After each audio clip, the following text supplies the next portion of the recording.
الحمدللہ رب العالمین والصلاة والسلام علی سید المرسلین اما بعد فاعوذ باللہ من الشیطان الرجیم بسم اللہ الرحمن الرحیم۔ الحمدللہ آج 22 رمضان مبارک ہمارے سروں پر سایہ فگن ہے اور اپنی رحمتیں اور برکتیں لٹا رہا ہے۔ آج ہم تلاوت قرآن کا ثواب کے بارے میں پڑھیں گے۔ برادران اسلام، قرآن مقدس کا پڑھنا باعث ثواب، باعث برکت و رحمت اور سننا فرض ہے۔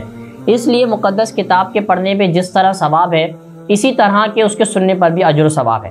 حضرت ابو ہریرہ رضی اللہ تعالیٰ عنہ سے روایت ہے کہ رسول اللہ صلی اللہ علیہ وسلم نے ارشاد فرمایا،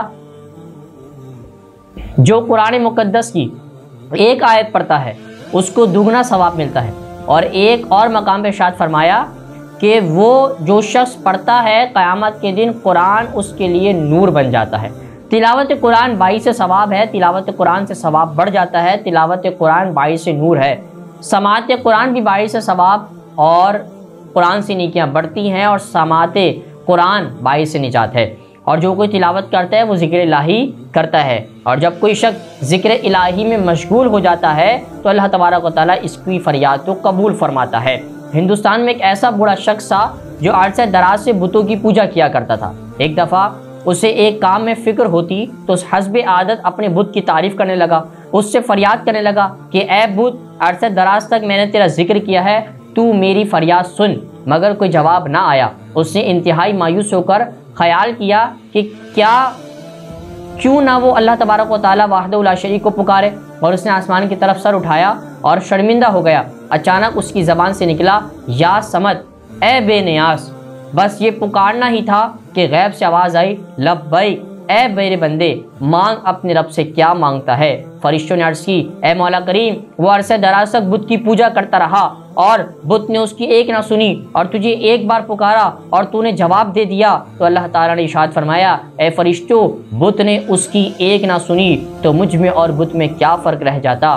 اگر میں نہ سنتا، اس لیے میں نے اس کی پکار کو سن لیا اور جواب دے دیا۔ وہ اللہ کریم جو بت پرست کے صمد کہنے پر سنتا ہے، وہ ہر پکارنے والے کی پکار سنتا ہے، وہ قرآن پاک کے تلاوت کرنے والوں کی کس قدر سنتا ہوگا۔ قرآن کریم ذکر الہی ہے، قرآن کلام الہی ہے، قرآن قبولیت کا اور دعاؤں کا ذریعہ ہے۔ حضرت ابو امامہ باہلی رضی اللہ تعالیٰ سے روایت ہے کہ حضور علیہ السلام نے ارشاد فرمایا، قرآن پڑھو، بے شک قرآن کریم قیامت کے دن شفاعت کرے گا اور اپنے پڑھنے والوں کی۔ حضرت ابو ہریرہ رضی اللہ تعالیٰ سے روایت ہے کہ رسول اللہ صلی اللہ علیہ وسلم نے ارشاد فرمایا، قیامت کے دن قرآن پڑھنے والا آئے گا تو قرآن اللہ تعالیٰ کی بارگاہ میں سفارش کرے گا کہ اے اللہ، اسے لباس عطا فرما۔ پس قرآن پڑھنے والوں کو عزت کا تاج پہنایا جائے گا۔